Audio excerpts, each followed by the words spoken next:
I'm joined today by Shar Scott of Riverwalk Counseling Services. Hi, Shar. Hi, thank you, Liz. Oh, no. Good to see you. Tell me a little bit about your services over at the Riverwalk Counseling Center. Okay, we're an outpatient counseling practice on the northeast side of Naperville. We've been in business since 2005. Although we have an emphasis on substance abuse and mental health, our 10 therapists each have a different specialization.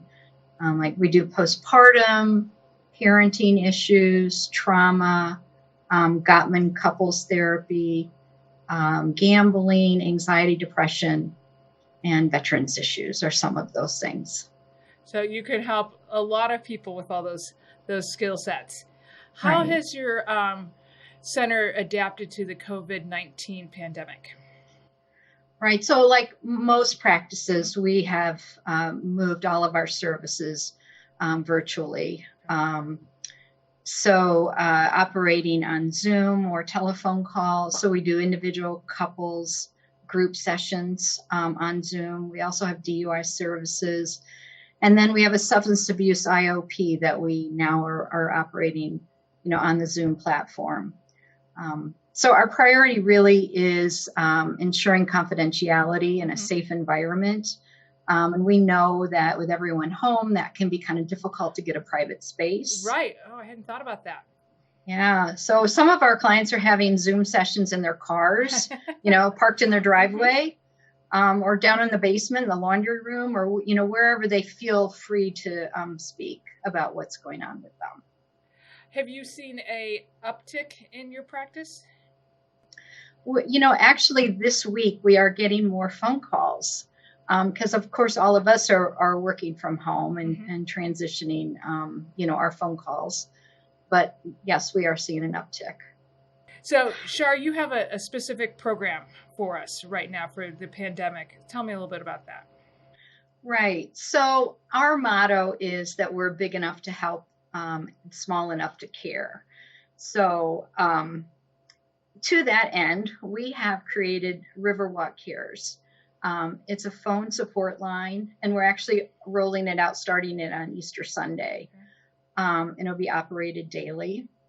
So when someone calls our free Riverwalk Cares line, they might simply want to talk about, the struggles that they're having in the moment, or maybe they need additional services.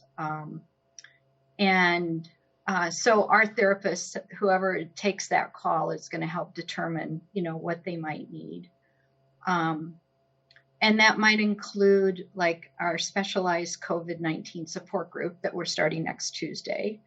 And maybe individual or couples counseling, the IOP or anything like that. Well, the one thing about it is that we're not a replacement for a crisis line per se.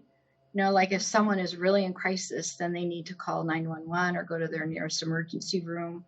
But we are offering this 3 sessions of a COVID-19 support group free. So that's what we're hoping, and we're starting it on Sunday. That's awesome. So Shar, if I feel like I need to talk to someone on Sunday when this service is starting, what happens next? I call the Riverwalk Cares line, and then what happens? Right. And so you may get a live person, you may leave a message. Your call will be returned as soon as possible, but definitely within 24 hours. And a licensed therapist will contact you and screen, kind of find out if you need to talk to someone in the moment or if you need additional services. Wow. That's wonderful. That's wonderful.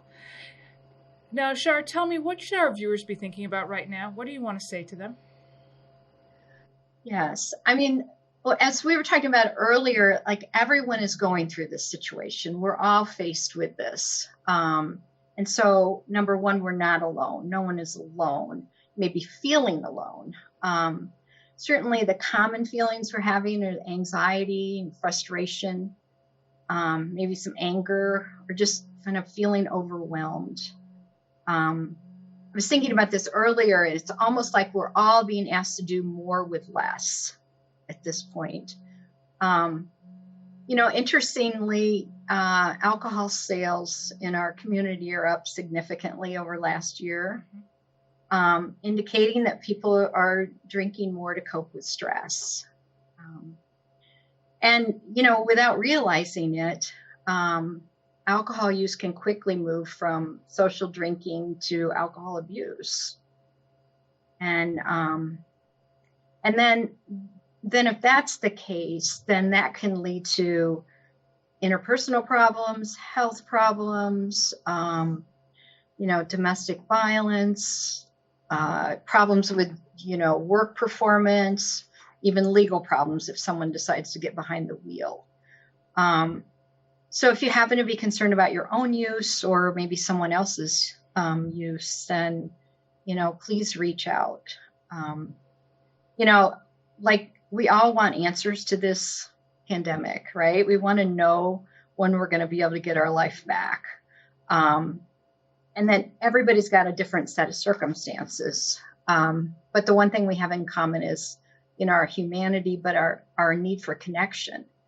We're having to connect differently, as of like today, but we still need connection. And we've been part of this community for 15 years. We want to be part of the solution. And so even if you aren't reaching out to us, reach out to someone and let them know how you're feeling, talk about it. Well, that's some really good advice, because I think when this all gets sorted out, I think we're all going to have a lot more respect for mental health, those who suffer from mental health and those who serve and help us through that, because we're all experiencing a lot of stress and anxiety that we never would have before. So right. Thank you, Shar, for taking a few moments, giving us some good advice, talking to us a little about your program, Riverwalk Cares. We appreciate that. That's wonderful. Thanks for stepping up and helping us through this difficult time. Stay well, my friend. Thank you. You too.